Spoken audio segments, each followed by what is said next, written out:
जय electro homeopathy, जय electro homeopathy, जय इलेक्ट्रो होम्योपैथी। मैं doctor Randhir Sharma, joint secretary of electro homeopathy foundation और marketing director of Curom life science private limited and exam coordinator of CLS board of CLS council of electro homeopathy. Friends, आज आपके सामने बहुत महत्वपूर्ण चीज़ बताने आ रहा हूँ, जो कि आप सभी इलेक्ट्रो होम्योपैथी भाई से मेरा गुजारिश है, सभी लोग बड़े ध्यान से सुने और आप सभी लोग निर्णय लें, क्योंकि मैं न ज्ञाता हूँ, न मैं ज़्यादा ज्ञानी हूँ, न अपने आप को मैं बहुत बड़ा मानता हूँ।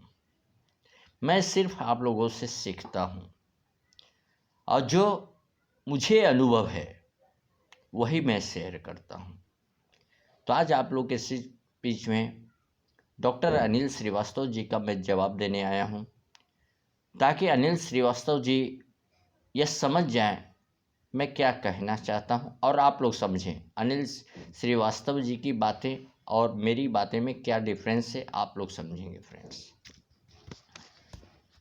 पॉइंट नंबर फर्स्ट, इन एंजाइम थेरेपी सब पर मर रहे हैं। एंजाइम थेरेपी मर रहे हैं, चलो कोई बात नहीं, हम जानते हैं कि प्लांट्स में एंजाइम होता है, सब है, लेकिन उसे एविडेंस देना होगा। जब अयोध्या में राम मंदिर का भी हो गया तो एविडेंस के लिए जब साक्ष्य मांग रही है और साक्ष्य निकल रहा है, तभी उसको माना जाता है कि इस जगह पर है। तो यह कौन से एंजाइम का साक्ष्य देने को तैयार है गवर्नमेंट ऑफ इंडिया को, IDC को? क्या इनके पास है? नहीं है।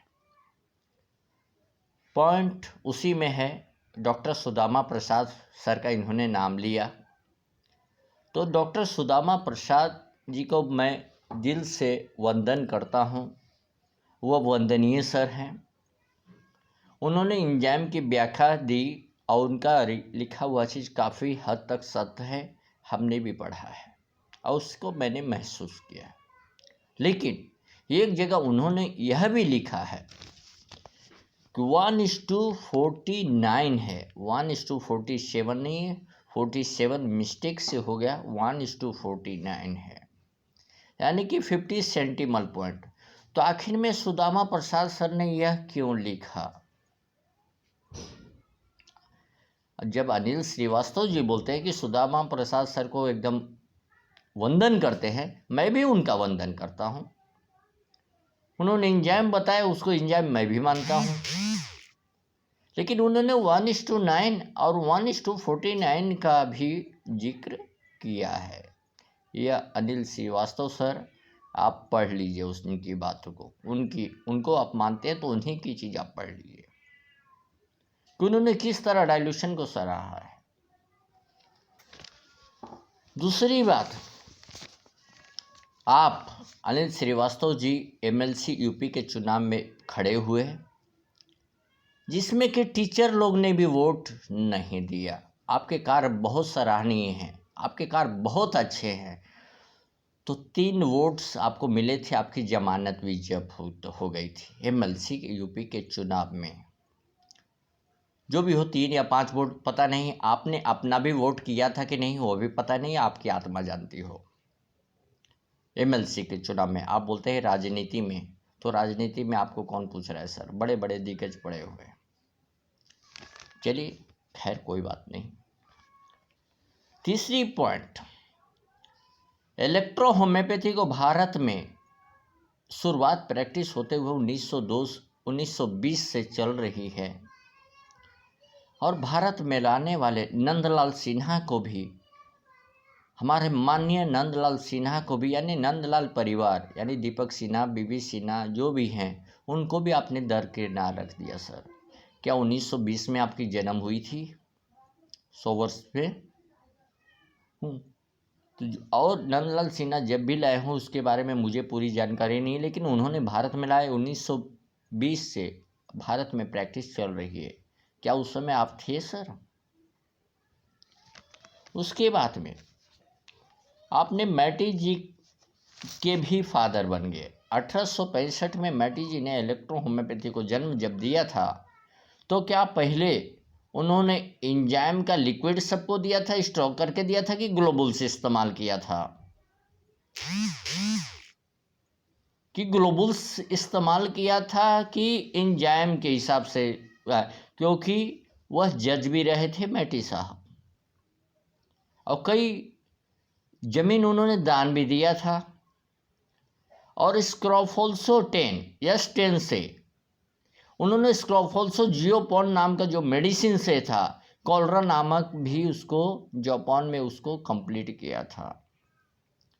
तो उस ग्लोबुल्स को पानी में मिक्स करके उन्होंने वह चीज़ को तैयार किया था और लोगों को दिया था। तो ये बताएं, ग्लोबुल्स पहले डाइल्यूस के हिसाब से आया था कि आपके एंजाइम पहले आए थे, या एंजाइम आए थे तो मैटी साहब ने पहले एंजाइम चालू किया था कि एंजाइम को जो भी है ग्लोबुल्स फॉर्म में डाल के, लिक्विड फॉर्म में डाल के, स्टॉक करके हिसाब से, चाहे मीठे पानी में हो या किसी में, उस हिसाब से दिया था सर? बाकी तो सभी लोग अनुयायी आते हैं, उन्होंने 1 ग्लोबुल्स 1 आउंस में डाला, 1 ग्लोबुल्स 2 आउंस में डाला, 1 ग्लोबुल्स 6 आउंस में डाला, 1 ग्लोबुल्स 1 टम्बर फुल में डाला। क्या आपको पता है? आपने मैटी जी के जितने भी अनुयायी रहे हैं, मैं अपने आप को गर्व करता हूं कि मैं मैटी जी के अनुयायी के हिसाब से मैं कार्य कर रहा हूं। और ये मैं नहीं बोलता कि मैं सिखा रहा हूं, मैं सिर्फ सीखता हूं, और जो मेरे पास अनुभव है वही चीज़ को मैं शेयर करता हूं। आप तो ज्ञाता है सर, आप तो सबको सिखा रहे हैं। आरडीसी को भी आप सिखाते हैं, आरडीसी को बोले कि तू आजा। 1920 से जो इलेक्ट्रो होम्योपैथी चल रही थी, गवर्नमेंट को आप ही तो सिखा रहे थे सर। गवर्नमेंट आप ही को तो, आप ही की बात तो मान रही थी, और अभी आरडीसी आपको प्यार से ढूंढ रही है कि अनिल श्रीवास्तव किस गली में घुसे हुए हैं भाई, चलो चलो चलो चलो चलो जरा ढूंढ के लेके आते हैं। जैसे लगता है पुलिस वाले क्रिमिनल को ढूंढता है, उस तरह आपको आरडीसी घूर रही है क्रिमिनल के माफिक। ये हमें बोलना अच्छा तो नहीं लगता, लेकिन हमें बोलना पड़ रहा है कि आरडीसी आपको ढूंढ रही है, क्योंकि आप निगेटिव काम कर रहे हो, इसलिए आरडीसी ढूंढ रही होगी, आपके पॉजिटिव काम से नहीं। तो आपने मैटी जी की भी किताबें नहीं पढ़ी और उनकी कदर भी नहीं की है, और उनका पहले यही चीज़ बोलेगा, पहले ग्लोबुल्स में उन्होंने ट्रांसफ़र मेडिसिन को किया था कि आपके जैसे आप बोलते हैं हम पानी में मिक्स करके दे देते हैं, आप हमें डिस्टिल वाटर का प्रोसेस बता रहे हो सर। डिस्टिल वाटर का प्रोसेस बता रहा हो। आज बताओ सर, आपने ये चीज़ बताया, उस चीज़ को मैं मान्य करता हूँ कि बिसलरी पानी में वह मान करता हूँ कि बिसलरी पानी में मिनरल्स वगैरह नहीं हैं, लेकिन आप ये भी जान लें इलेक्ट्रो होम्योपैथी डालने के बाद में मेडिसिन जब स्ट्रोक होती है तो उसका रूपांतर कुछ और होता है, ये भी चीज़ आप जान लें। दूसरी बात, क्या आपके घर में दाल सब्जी जब बनती है तब तो उबाला नहीं जाता होगा सर? क्योंकि उबालने की क्या ज़रूरत है, क्योंकि एंजाइम तो ऐसे ही हैं, आप तो एंजाइम में बना के खा सकते हैं। आपके घर में तो कोई भी उबालने का काम, कोई भी स्ट्रोक आपने बताया है कि स्ट्रोक क्या होता है, डॉक्टर रणधीर शर्मा आप नहीं जानते। सही बात है सर, मैं नहीं जानता, लेकिन आपके घर के जो खाना बन रहे हैं क्यों उबाला जा रहा है, क्यों स्ट्रोक उसमें दिया जा रहा है? अब 2 व्हीलर की गाड़ी पे चलते होंगे या 4 व्हीलर की गाड़ी में जाते हो, वहाँ पे भी स्ट्रोक लगता है, क्यों लगता है सर? ये आप मुझे बताएं। गाड़ी अगर बहुत दिनों सर खड़ी रह गई, पोटेंशियल एनर्जी में रहती है, तो पोटेंशियल एनर्जी से काइनेटिक एनर्जी में ट्रांसफर करने के लिए किस तरह का उपयोग किया था? आप तो मास्टर हो सर। पोटेंशियल से काइनेटिक एनर्जी में ट्रांसफर करने के लिए क्या लगता है, यह भी आप जानते होंगे। तीसरी चीज, वही चीज बताया कि मैटी जी पहले ग्लोबुल्स इस्तेमाल करते थे कि एंजाइम इस्तेमाल करते थे, या ग्लोबुल्स में करके, हो सकता है मेरी बातों में बोलने के लिए थोड़ा बहुत मिस्टेक हो तो माफ़ी चाहूँगा, कि मैटी जी पहले ग्लोबुल्स में ट्रांसफ़र मेडिसिन करके आए थे कि आज इसेंस में आए थे? फ्रेंड्स, क्या आप एच इंजेक्शन के बारे में नहीं जानते हैं? ए जी ग्लिडन की बुक्स उठा के पढ़िए सर, ये जी ग्लेडन की पहले पढ़िए, तब आप उसको साबित कीजिए कि क्या होता है सर। आपकी किताब तो आप अकेले छाप रहे हो और अकेले लोगों को दे रहे हो, और कुछ लोगों ने, जैसे आपने कहा कि हमें एजेंट बनाया गया है, तो आप तो उसके लायक भी नहीं हो सर। आपको कोई वैल्यू नहीं देता है। आप बताइए, अमिताभ बच्चन, मुझे नाम तो नहीं लेना चाहिए, वो महान सुपरस्टार को, फिल्म में करोड़ों रुपया कमा रहा है, लेकिन उसे अपनी चीज़ की, अपने प्रोडक्ट की प्रसिद्धि के लिए और लोगों तक आसान से पहुंचाने का तरीका के लिए अमिताभ बच्चन को कोई नवरत्न तेल का दे देता है, कोई किसी का दे देता है, ताकि आम जनता तक वह जल्द से जल्द पहुंच सके। तो आपकी तो वह भी भाव नहीं है सर। आप यह बताते हैं, मतलब इसमें आपकी वरीयता नहीं है। इससे भी लोगों को यह पता चल चुका कि आपकी क्वालिटी क्या है। दूसरी बात, आप बताते हैं कि भारत में आपको जगह जगह के लोग जानते हैं, आप मेडिसिन भेज रहे हैं बना बना के अपने पास से। अच्छी बात है सर, उसको मैं सलाम करता हूँ। आप मेडिसिन लोगों को दे रहे हैं, प्रोवाइड कर रहे हैं, वो अच्छी बात है। और आप डॉक्टर को नहीं देते, ये भी अच्छी बात है, क्योंकि डॉक्टर को तो उसकी ज़रूरत ही नहीं, और आपको भी उसकी ज़रूरत ही नहीं। आप तो मेडिसिन कहीं से मंगाते ही नहीं, आप तो स्वयं तैयार करते हैं। आप प्लांट्स लगाए हैं, करोड़ों का प्लांट्स लगाए हैं, तो आपको किसी से मेडिसिन मंगाने की ज़रूरत ही क्या पड़ेगी सर। आप तो मैटी जी के भी बाप निकल गए। जो हमें बोलना नहीं चाहिए वही चीज़ बता रहा हूँ, कि मैटी जी का सिद्धांत फॉलो करना नहीं जानते हैं, इसलिए अपने जज साहब, माननीय जज साहब को भी बोल दिया कि भाई उनको समझ में नहीं आया, मेरी बात को नहीं समझे, वो अपने हिसाब से कर दिए। सलाम हो सर आपको, क्योंकि अपने आप को आपने यह साबित कर दिया है कि आपकी कोई वरीयता नहीं है। कहावत में है ना, जिसको कोई लोग नहीं पूछता है तो सोचता है मैं कैसे कैसे जाके किसके बीच में टांग अड़ाऊं कि आपकी प्रसिद्धि ज़्यादा हो। आपने अभी इस समय एक फिल्म मैंने देखी थी और बीच में भी कुछ दिन चला था, इनकलाब, शायद आपने देखा होगा। सारे विरोधी एक तरफ और एक जन एक तरफ, वही बात आप करने का प्रयास कर रहे हैं, लेकिन यहाँ सिस्टम ही, यहाँ का सीरियल कुछ उल्टा है। उसमें अमिताभ बच्चन थे इनकलाब, क्योंकि अमिताभ बच्चन को सारे लोगों को, विरोधी को मारना था, जो कि सब उल्टे पुल्टे थे। लेकिन आप तो उस लायक नहीं, यहाँ तो सारे आप विरोधी का रोल कर रहे हो। अमिताभ बच्चन का तो आप में कोई रोल ही नहीं है। यहाँ पर अमिताभ बच्चन का रोल है परविंदर पांडे सर, जो कि बीरबल की तरह बने हुए हैं। आईडीसी, गवर्नमेंट ऑफ इंडिया, उनको मैं राजा अकबर मानता हूँ। राजा अकबर ने बीरबल से बार बार प्रश्न पूछे कि इसका कैसे समाधान किया जाए, इसका कैसे समाधान किया है, और बीरबल अपने चतुरता के साथ में सब उसका समाधान करने का प्रयास हरदम करते रहे हैं, और प्रयास सफल भी रहा है।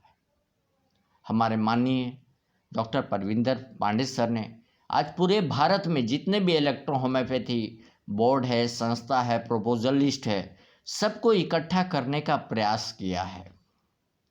और हम तो ये भी हैं कि हम जो भी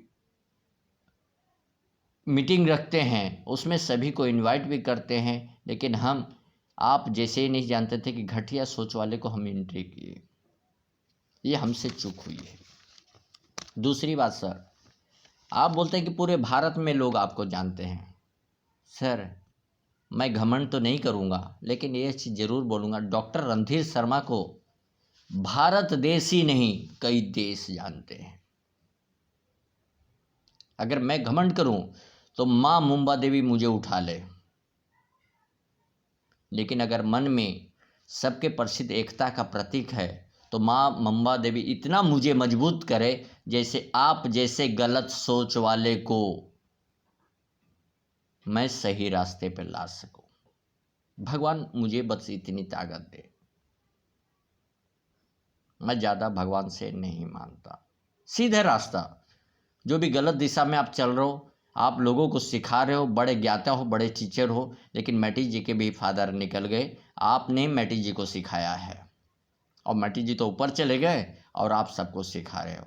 और आप मेडिसिन तो कहीं मंगाते नहीं, आप किताब कहीं से मंगाते नहीं, लेकिन खाली सबका किताब लेके नकल मार मार के आप बुक्स लिखते हो। आप बुक्स लिखने के बाद बोलते हो कि मैंने लिखा है। क्या आपके बुक्स में, आज तो मैं किसी को, आपने बोला कि एजेंट की बात है, क्या आपके कोई बुक्स में ISBN नंबर है? क्या इंटरनेशनल जर्नल में क्या आपकी छपी हुई है? अगर है तो बता दे सर। मैं तो ये नहीं बोलता हूँ कि मेरी कोई छपी हुई है, आपने मुझे एजेंट बताया है, तो मैं जो भी मेडिसिन हो या बुक्स हो, जिसको भी नहीं मिलता है उसको मैं देने का प्रयास करता हूँ। ये नहीं बोलता हूँ कि मेरे से ले लो, और आप तो अपने पास से दे रहे हो और सबको बोलते हैं मेरे से ही लेना। मेरी ही बात सत्य है। अब भारत के जितने प्रपोजल होल्डर हैं, गवर्नमेंट ऑफ इंडिया है, गवर्नमेंट ऑफ इंडिया के जितने एक्सपर्ट हैं, वो सारे सब गलत हैं और आप ही बहुत होशियार हैं। सर, आपने बहुत बड़ी अच्छी बात कर दी कि आपने बहुत अच्छी बात कर दी कि आपसे ज़्यादा ज्ञाता कोई नहीं है और गवर्नमेंट को आप अंदर में लेके काम कर सकते हैं। इसलिए आपके MLC चुनाव में आपको 3 से 4 वोट भी नहीं मिले और आपका जमानत भी जब्त हुआ। आगे की बात है, आज भी मैं V कुमार सर को, प्रमोद शुक्ला सर को आज भी सलाम करता हूँ, उनकी संघर्षशीलता को आज भी सलाम करता हूँ। लेकिन आप सर दूसरे के कंधा पर उठा के जो चीज़ चल रहे हैं वो बिल्कुल गलत है, निंदनीय है। आपका काम खुद को तो कर नहीं पा रहे और जो कर रहा है उसको बीच में आपको उड़ी मारने की खाली एक बड़ी ताकत है और कुछ नहीं। यहाँ पे आपको कुछ आता जाता नहीं। आपने मुझे बोला लिम्फ फॉर ब्लड नहीं आता है, सही बात है सर, मुझे लिम्फ फॉर ब्लड नहीं आता है। लिम्फ क्या होता है, किस चिड़िया का नाम है मुझे पता नहीं है, ब्लड किस चिड़िया का नाम है मुझे पता नहीं है। लेकिन आपको जब पता है तो आपने आज RDC को क्यों नहीं दिया सर? और आप आज बोलते हो कि भाई कितने लोग पेशेंट, कितने को जाना है। मेरे पास सब जगह से आज भी सुबह में मेडिसिन आया हो कि मेरे बताए गए रास्ते पे चले और उनका कवर हुआ। और मैं आज तक सबको एक ही बात बोलता हूँ, सर मेरा अनुभव है, मैं आपको शेयर कर रहा हूँ। अगर आपके पास रिजल्ट है तो मुझे भी बताइए, ताकि मुझे खुशी हो कि आपने वो चीज़ को काम किया है। यह चीज़ भी मेरे पास आता है। आप जैसे मैं घमंड नहीं करता हूँ सर। आपने ब्लड टेस्ट कभी करवाया ही नहीं है, तो लिम्फ क्या होता है, ब्लड क्या होती है सर? हाँ, ये आपको पता ही नहीं है और हमें सिखाने चलें सर। मैं तो आपसे भी सीखता हूँ, मैं किसी को नहीं बोलता कि मैं सिखाता हूँ। आप मुझे भी सिखाओ सर, मैं सीखने को तैयार हूँ, मैं सीखने को तैयार हूँ। लेकिन आप गलत चीज़ गलत लोगों को करेंगे तो मैं कतई बर्दाश्त नहीं करूँगा, क्योंकि 5 लाख इलेक्ट्रो होम्योपैथी समाज की बात नहीं, 5 लाख नहीं, आज देश में नहीं, जितनी दूर तक मेरी आवाज़ जाएगी वहाँ तक इलेक्ट्रो होम्योपैथी की बात आएगी। तो उसके लिए मैं गलत चीज़ के लिए बर्दाश्त बिल्कुल नहीं कर सकता, ये आप जान लें। और बोर्ड और सब कुछ है और आपके पास कुछ नहीं, आप नकल मारते करके वो जगह जगह पर बुक्स में लिखें, वो भी मुझे पता है, मेरे पास सारे रिकॉर्ड हैं। लेकिन मुझे क्या करना है, आप किसी तरह लोगों को शिक्षा तो दे रहे हो, चाहे गलत ही दे, लेकिन आप दे रहे हो और हमें आप बता रहे हो इंजाइम, हाँ ग्लोबुल्स बता रहे हो, डाइल्यूशन हिलाते नहीं हो। तो आज से एक काम करना सर, घर में पानी रखना, उसमें खाली कच्चे चावल डाल देना और खा लेना सर, उबालना मत। दाल में पानी, नॉर्मल पानी रखना, उसमें दाल डाल देना, उसे खा लेना, पकाने की कोई ज़रूरत ही नहीं है। क्योंकि स्टोव की ज़रूरत ही नहीं, तो आग की ज़रूरत क्या है सर आपको? आपका शरीर का जो कपड़ा है, कपड़ा जो धुलाई होती है, सर्फ डाल के हाथ से लोग हिलाते हैं, फेस आता है, सब कपड़े गंदे होते हैं। आज से कपड़ा में सफाई करना बंद कर दो सर। बोलना कि नहीं सर्फ को खाली पानी में डाल दो, कपड़ा डाल के निकल दो, आपका कपड़े सफाई हो जाएंगे। स्टोव की ज़रूरत ही नहीं है सर। स्टोव क्या होता है मुझे तो पता ही नहीं, शायद आपको पता होगा। तो आज से आप कपड़े का धुलाई में भी आप हाथ से फेस करवाना बंद कर दें, खाली पानी में डाल दें और कपड़े को निकाल लें, पहन लें। क्या ज़रूरत है सर? आपने बताया डिस्टिल वाटर बॉयल करके जो भाप आती है, आज हम सभी को बोल दिए हैं, या तो बिस्लरी का पानी ले लीजिए, या तो डिस्टिल वाटर मिलता है तो ठीक है, नहीं तो बॉयल वाटर करके उसको यूज़ कीजिए। लेकिन आपको पता ही नहीं सर। आगे का बोलते हैं आप होम्योपैथी। होम्योपैथी की तो मेडिसिन हम रखते ही नहीं सर, शायद आप यूज़ कर रहे होंगे, क्योंकि जो यूज़ करता है वही जो बताता है, जो यूज़ नहीं करेगा वह कभी नहीं बताएगा। हमने आज तक किसी को होम्योपैथी का जिक्र ही नहीं किया, आप स्वयं कर रहे हो। यानी कि आप होम्योपैथी का ला रहे हो और वही चीज़ को पानी में मिक्स करके दे रहे हो, क्योंकि होम्योपैथी का जो पहले ही बना बनाया आता है 200 स्टॉक या जो भी है वो आप दे रहे हो, अपने पास से बना के दे रहे हो। अब बोलते हो कि हम तो स्टॉक करते ही नहीं, हम तो मिला के दे रहे हैं। यानी कि साफ जाहिर होता है कि आप होम्योपैथी की मेडिसिन आप यूज़ कर रहे हो। स्टिकर हटा दे रहे हो, इलेक्ट्रो का लगा रहे हो और होम्योपैथी का यूज़ कर रहे हो और सारे लोगों को लूट रहे हो। बस ज़्यादा मैं इसके आगे जवाब नहीं दूंगा, क्योंकि गलत लोगों के पास पत्थर डालना तो कीचड़ अपने ऊपर आता है। मैं आज भी सीखता हूँ सर। आप बड़े ज्ञाता हैं, मैटी जी के भी जब पिताजी हो गए तो बहुत बड़े ज्ञाता हैं। या मैं इलेक्ट्रो होम्योपैथी जो मेरी वीडियो को देख रही है वह कमेंट करेगी, क्या यह चीज़ मैंने बातें बोली है, क्या यह सत्य है कि गलत है। हाँ, मैं इलेक्ट्रो होम्योपैथी अपने आप को समझे, मुझे मैं जो बोल रहा हूँ उसके ऊपर ध्यान न दे, लेकिन जो बोल रहा हूँ उसको एहसास करे कि क्या चावल बनता है तो पानी उबाले जाते हैं कि नहीं घर में। अभी आपने ही बताया कि डिस्टिल वाटर के लिए उबाला जाता है, क्यों उबालने की ज़रूरत है सर? आग की क्यों ज़रूरत है? स्ट्रोक की क्यों ज़रूरत है? यह चीज़ बताएं आप। बस आज के लिए बस इतना ही, फिर मिलेंगे कुछ नई सेशन के साथ में। तब तक के लिए गवर्नमेंट जो कार्य कर रही है उस गवर्नमेंट के कार्य में हम हस्तक्षेप बिल्कुल नहीं करेंगे। और सभी प्रपोजल होल्डर को और जितने भी लोग बोर्ड से हों, चाहे मेडिसिन हो, चाहे क्लिनिकल डाटा देने, सभी से मेरा हाथ जोड़ के नव विनती है कि सभी लोग इस सहयोग करें और शांतिपूर्वक कार्य करें, ताकि इलेक्ट्रो होम्योपैथी के बारे में आईडीसी रिपोर्ट अच्छी तरह गवर्नमेंट ऑफ इंडिया को दे सके और हम आपको शान शौकत से सब कुछ सेवा मुहैया हो सके। जय हिंद, जय इलेक्ट्रो होम्योपैथी, जय इलेक्ट्रो।